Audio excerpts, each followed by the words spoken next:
Hello বন্ধুরা, আজকে আমি আপনাদের সামনে চাল কুমড়োর ভাপা করে দেখাবো। চাল কুমড়ো ভাপা করার জন্য প্রথমে কড়াইটা গরম করে নিয়েছি। এখন কড়াইতে তেল ঢেলে দিব, সর্ষের তেল।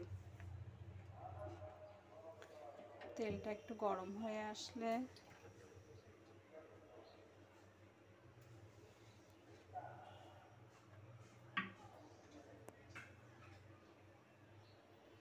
কালো জিরা দিয়ে দিব।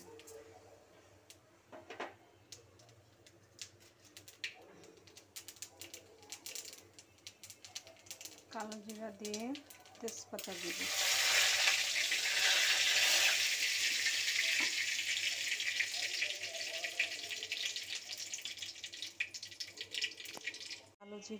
তেজপাতা কালো জিরে দিয়ে এবার গোটা কয়েক আলু দিব।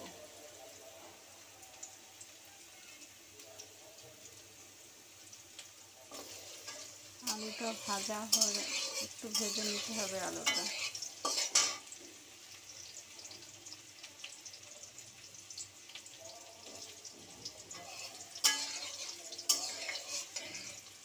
ভাজা হয়ে এলে চাল কুমড়ো ঢেলে দিব। চাল কুমড়ো ঢেলে দিয়ে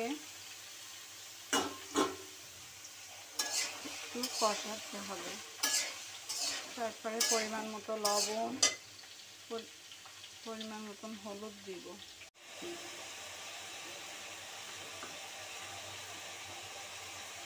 লবণ, পরিমাণ মতো হলুদ, পরিমাণ মতো দিয়ে আবার একটু নেড়ে দিব।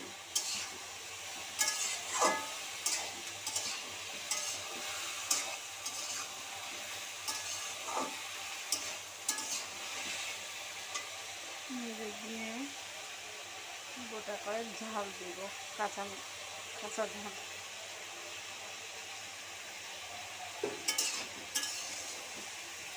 আবার নেড়ে দিব। এইরকম 5 মিনিট ধরে নাড়তে হবে।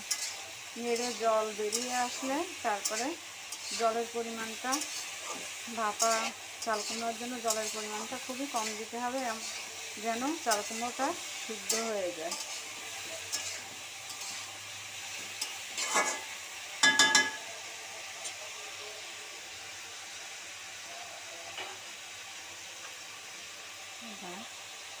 ঠিক চাল কুমড়ো সিদ্ধ হওয়ার মতন একটু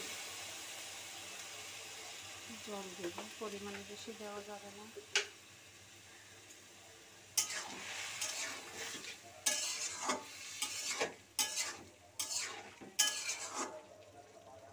এবার চাল কুমড়োটা ঢেকে দিব। এই দেখুন বন্ধুরা, চাল কুমড়ো ভাপার জন্য চাল কুমড়োটা ভালো মতো সিদ্ধ হয়ে গেছে এবং জল শুকিয়ে গেছে। এখন আমি একটু সর্ষে বেটে রেখেছিলাম, সর্ষে বাটাটা দিয়ে দিব। এই যে সর্ষে বাটা, এটা নামানোর 5 মিনিট আগে দিতে হবে। এবার আমি এটাকে নেড়ে দিব। সর্ষে বাটাটা ভালো মতো করে মিশিয়ে নিব।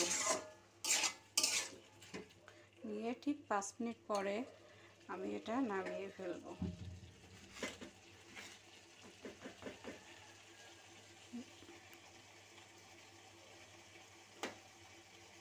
অনেকে চিনি দেন, যদি চিনি দিয়ে খেতে পছন্দ করেন তাহলে চিনি দিয়ে নিতে পারেন। ঠিক 5 মিনিটের জন্য ঢেকে দিব। 5 মিনিট পরে এটা নামিয়ে নিব। দেখুন বন্ধুরা, চাল কুমড়োর ভাপাটি আমার হয়ে গেছে।